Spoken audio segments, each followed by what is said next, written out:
Welcome to the HCI family of podcasts. We're your source for personal, professional, and organizational growth and development. We share our own original research, explore industry trends, and interview executives and thought leaders from across the globe. Join us for practitioner-oriented content around all things leadership, HR, talent management, organizational development, and change management. Maximize your personal and organizational potential with the HCI family of podcasts.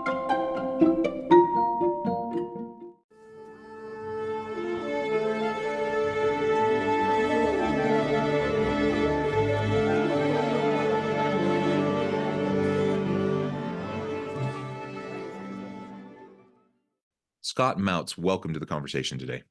Thanks to have me here, John. I'm ready to bring some value to the audience as best as I can. It is a pleasure to be with you again. You're joining us from San Diego area in Southern California. I'm south of Salt Lake City in Utah.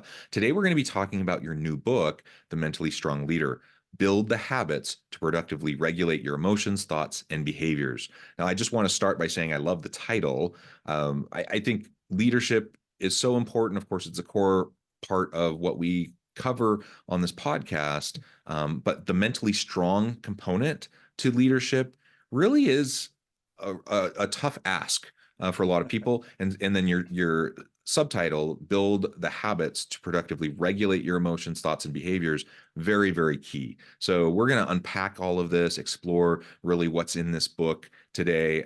We're going to do it briefly, just in about 25 minutes or so. But at the end of the episode, we'll definitely encourage the audience to reach out, to go find the book, which will then, of course, allow you to get into much more detail. As we get started, I wanted to share Scott's bio with everybody. Scott Mautz is a former senior executive of Procter & Gamble, where he successfully ran several of the company's largest multi-billion-dollar businesses. Scott is faculty on reserve at Indiana University's Kelley School of Business for Executive Education, and is also a popular course instructor on LinkedIn Learning, where his courses have been taken over 1.5 million times and counting. And my guess is that number's even higher than the last time when we were doing the prep work, right? Yeah, I think that's right. Yeah. Scott, anything you would like to highlight by way of your background or personal context before we dive on in? Oh, no, just that, the 3 decades I spent in corporate, I matched that up with being an intense academic study as well, John. I do an awful lot of research for all the books, the workshops that I do, the keynotes that I do, to bring kind of so I'm not just some old guy telling war stories from his corporate experience. I have a lot of intense, original academic research to match up with decades of experience. Wonderful. Excellent. All right. As we get started, I always love to ask authors, why this book? Why now? Like what was the germination of the idea for this book? Why do you feel it's so important for the world today? I spent several decades in Procter & Gamble and in other large companies, John, really paying attention to what makes great leaders great. Why do the highest achieving achievers achieve? What's the secret sauce behind that? And study it, not only for my own good and for wanting to be able to advance my own career, but trying to build this database of knowledge, because I knew that someday I would want to do exactly what I'm doing now, broadening my platform for making a difference with the written and the spoken word, much like you have, John. And in that intense, those decades of study matched up with academic research, I started to figure out that one of the secret sauces to being an incredible leader is this thing called mental strength. And we're going to talk more about it and what data I have that makes me believe that. But it was this desire of what I learned to help leaders lead and be great that really drove me to share with the world what I'm going to share today. Excellent. Excellent. So let's dig on in and talk about that mental strength component. Feel free, you can tie into research that you've done, but let's start by just kind of conceptualizing it and laying out really what does that mean to you? Yeah, mental strength is the ability to regulate your emotions, your thoughts, and your behaviors productively, even in adversity, despite whatever circumstance you find yourself in. As I like to say it, John, it's how you manage internally so that you can lead externally. And here's the thing. I think all of your viewers and listeners, John, and even yourself, we all know intuitively that if you want to be successful in life and at work, you have to be able to regulate your emotions, your thoughts, and your behaviors. That's part of the deal. But here's the news flash. This just in. It's really hard to do that. It's really hard because, I don't know, this thing called human beings. and the world that we live in and how chaotic it is and the pressures we feel every day. But the good news is that by, and the subtitle of the book exists for a reason, because if you can build habits to increase your Hmm. mental strength, I have found it is like training your brain for achievement. And I'll give you an example. One of the intense pieces of research I've conducted behind understanding mental strength was this. We asked over 3,000 executives a central question. Thinking of the highest achieving organizations you've ever been part of that overcame the most obstacles, what were the attributes of the key leaders in those positions at that time? And John, over 91% of over 3,000 executive respondents described the same profile, a Mm. mentally strong leader. And while at the time they didn't know what they were describing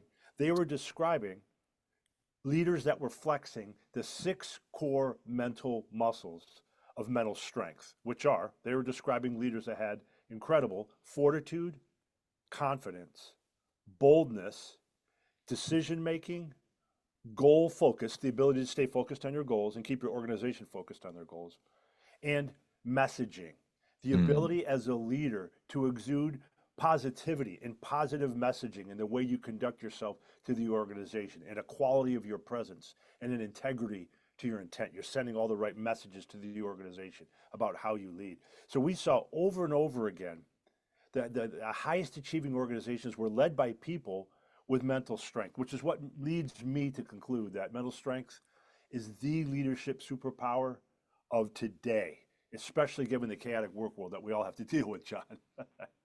Well, yeah, I mean, it's just so complex and messy. There's so much nuance.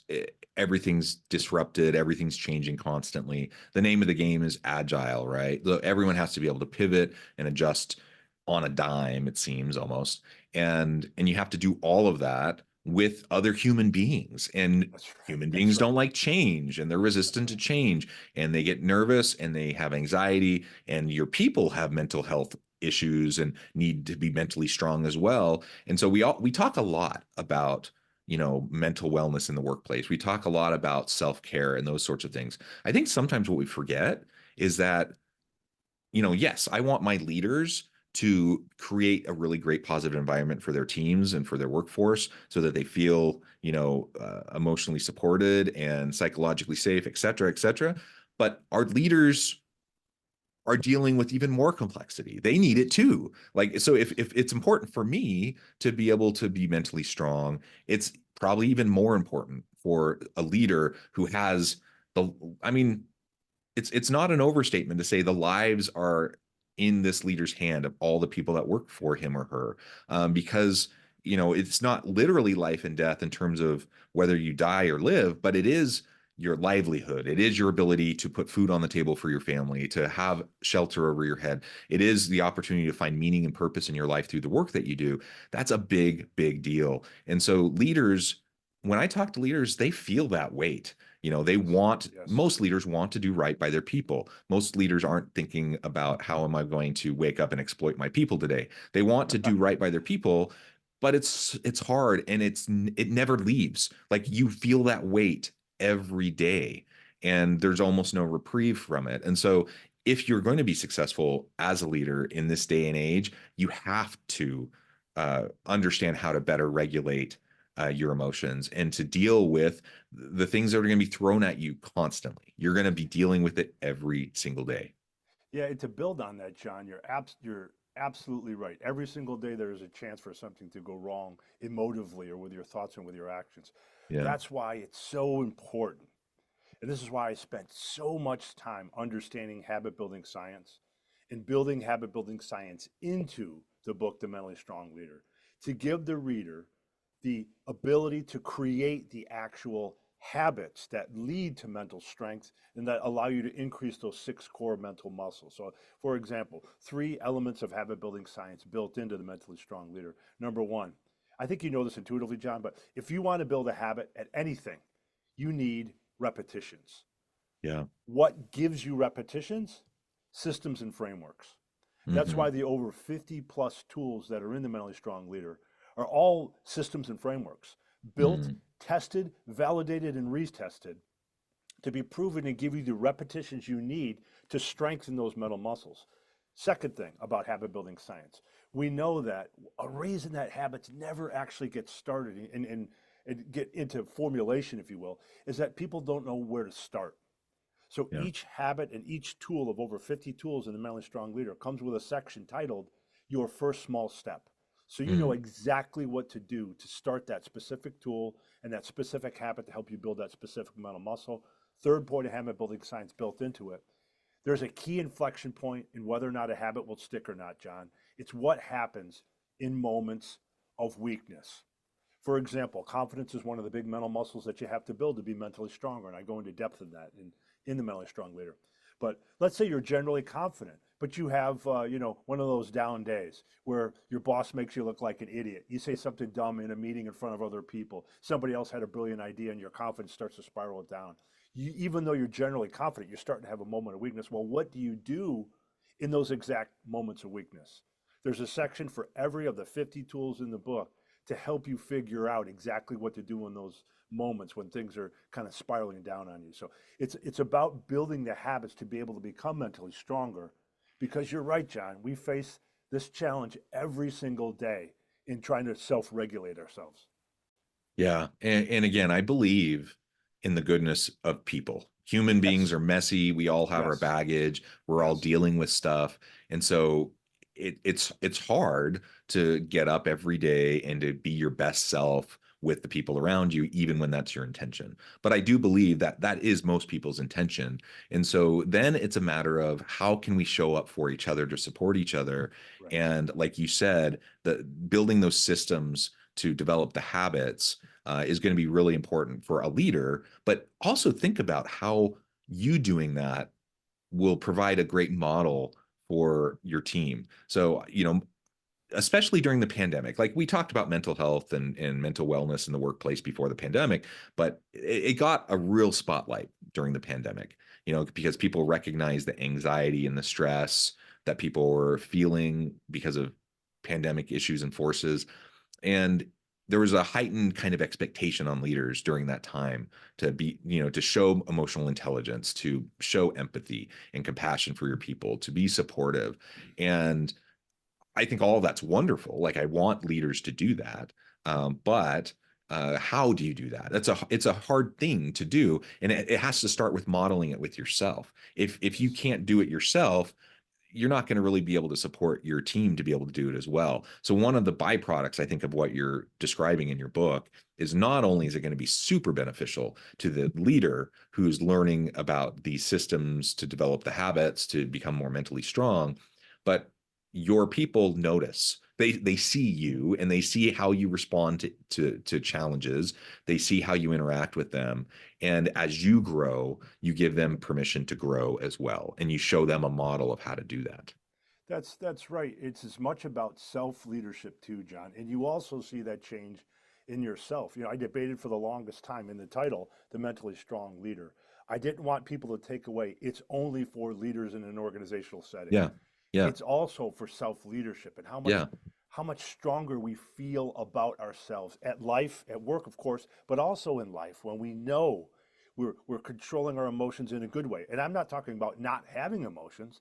That old adage of check your emotions at the door is baloney. It never works. It's about how to Yeah. control those emotions productively and your thoughts and your behaviors. And that's one of the reasons why I'm so drawn to this concept of mental strength and trying to bring it to folks on how exactly to become mentally stronger. Yeah, awesome. And I think I'm just doing some self-reflection here as we're Yeah, yeah, talking. And, I think overall I do a generally good job. I think a lot of people describe me as fairly even keel, someone yeah. who can deal with difficult issues in a productive way, etc. But there definitely are things that trigger me.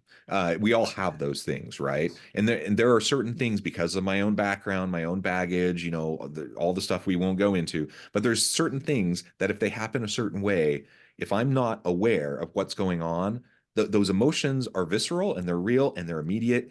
And my reaction in the moment, unless I'm aware of what's happening, is usually not positive. Like it's usually me overreacting to someone who is well intentioned, who just stumbled into something that is related to baggage that I have that I'm now projecting something onto them. So like as I reflect on myself, I'm like, okay, like I know some of these things that have happened over time that have shown up in ways that aren't productive. I know that those things happen. So why do they happen? How can I choose to respond to those emotions as they're happening? It doesn't mean I ignore them. I don't put my head in the sand. I don't pretend. I'm not, it's not Pollyanna-ish, and I'm not just pretending like everything is great when it's not. But That's right. it's recognizing and meeting people where they're at and where you're at in a much more productive way if you have those regulation tools, the emotional regulation tools at the top of the tip of your brain, in your hands when those issues arise, so that hopefully the next time I get triggered that way, I can take a few deep breaths, I can step back, I can remember the person that's standing in front of me, that they're probably not trying to like dagger me in the heart and twist it. And I can be much more productive, and we can have a good dialogue around whatever the issue might be, right?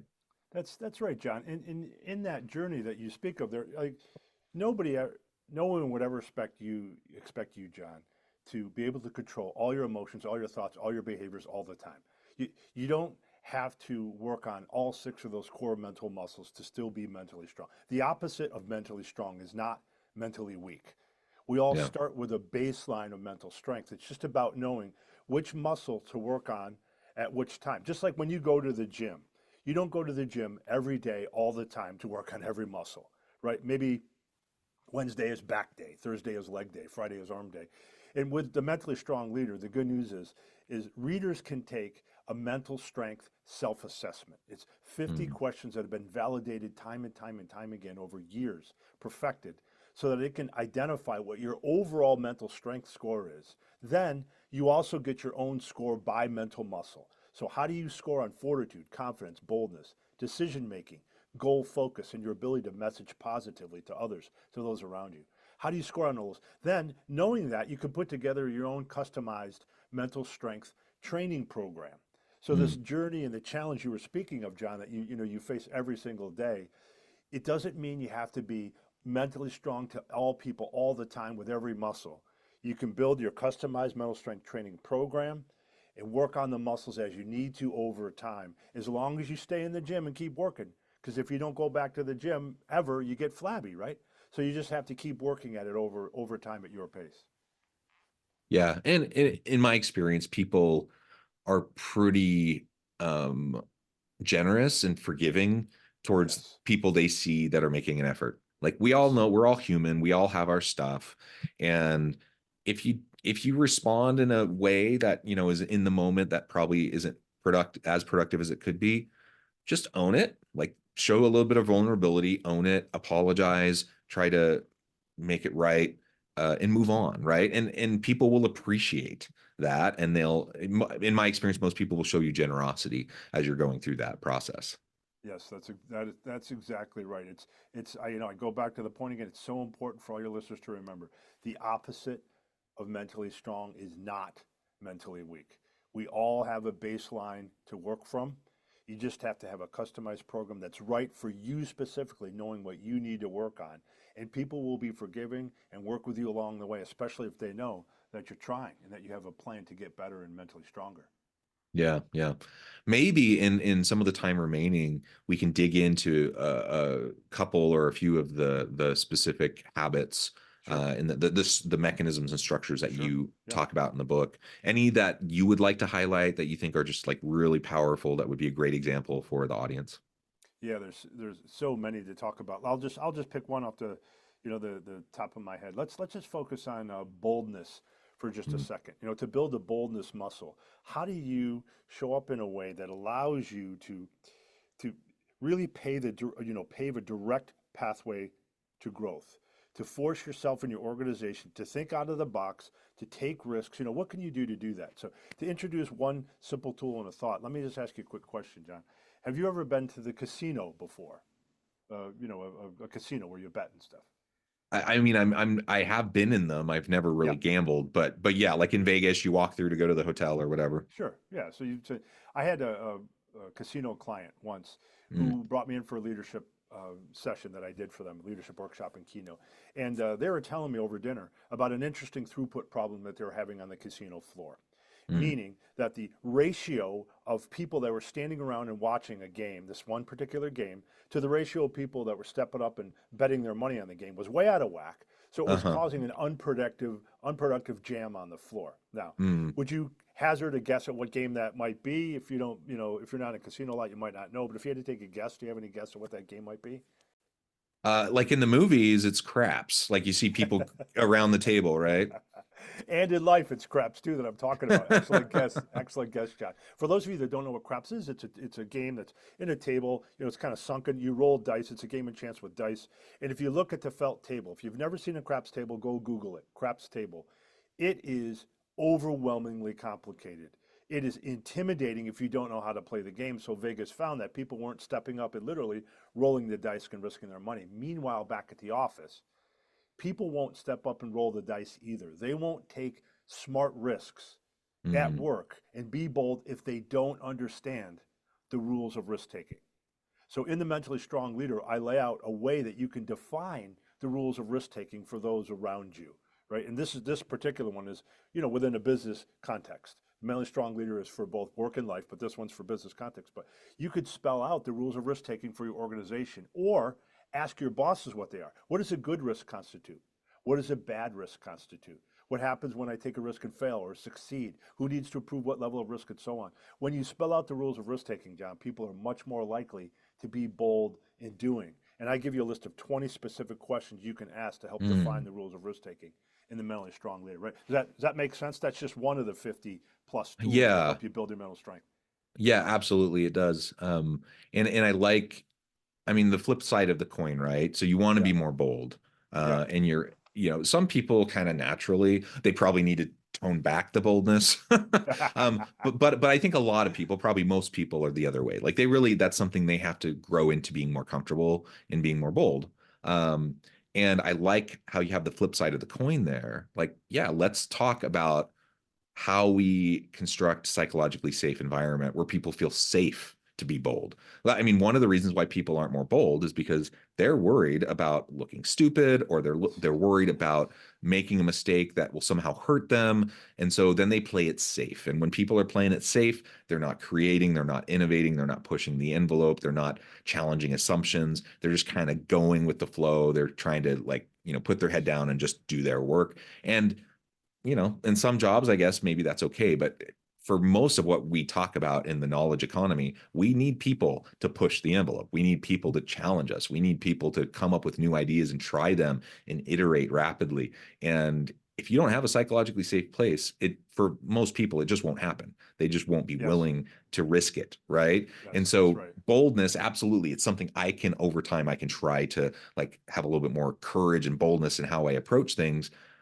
But from a leadership standpoint, from an organizational design standpoint, from a culture standpoint, if you don't focus on the mechanisms of boldness, a lot of people just aren't going to get there. They're not going to feel safe enough to get there. That's exactly right. Speaking of safety, I'll highlight a confidence tool that's related to what you're talking about as well, John. There's a couple of confidence, there's a whole bunch of confidence building tools, because confidence is a key mental muscle to build in a mentally strong leader. And when you think about confidence, there's two tools in the book that ask you to do two things, right? The first tool is built on asking you to monitor your relationship with self-doubt, and then monitor your relationship with yourself. Two different tools. I'll explain the first one.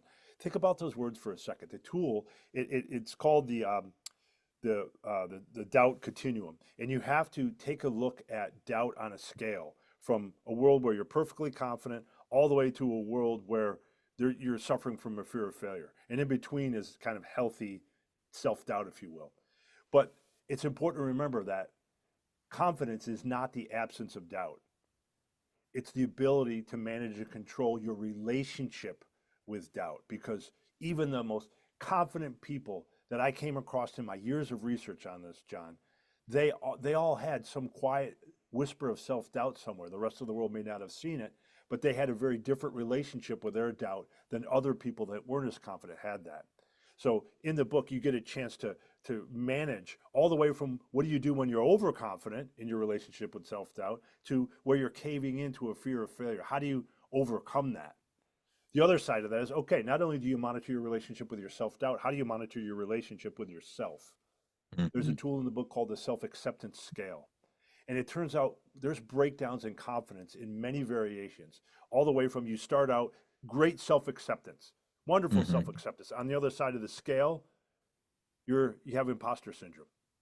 And then in between, you have all kinds of breakdowns where you give into negative inner chatter. You start chasing approval instead of authenticity. You're constantly comparing to others, something I still work on today, and I teach this stuff. You get caught up in, and this is perfect because the words are on your sweatshirt, you get caught up in, I'm not enough.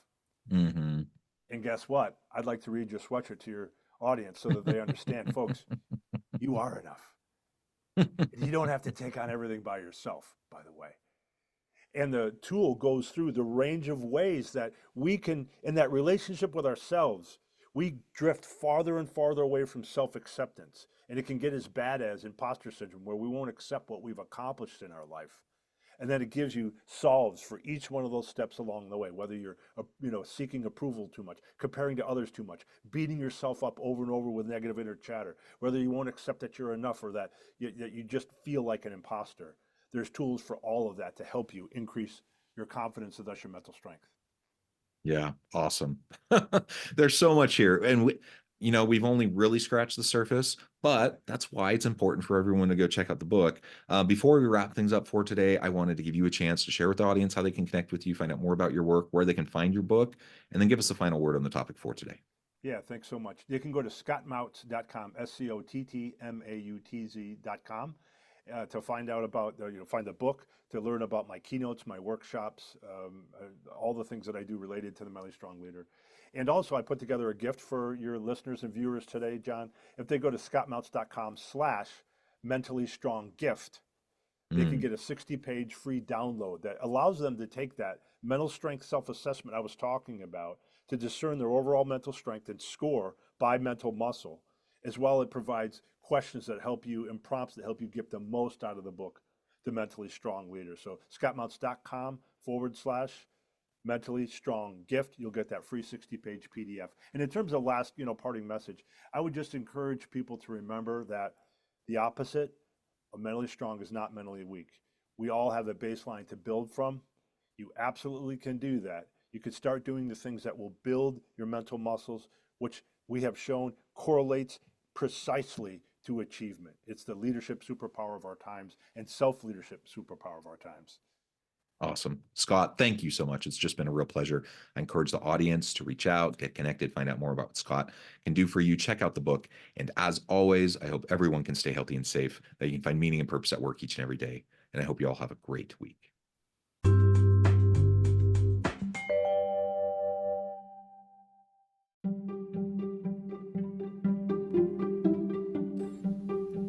Thanks for joining us for this episode of the podcast. We hope you stay healthy and safe, and please join us again soon.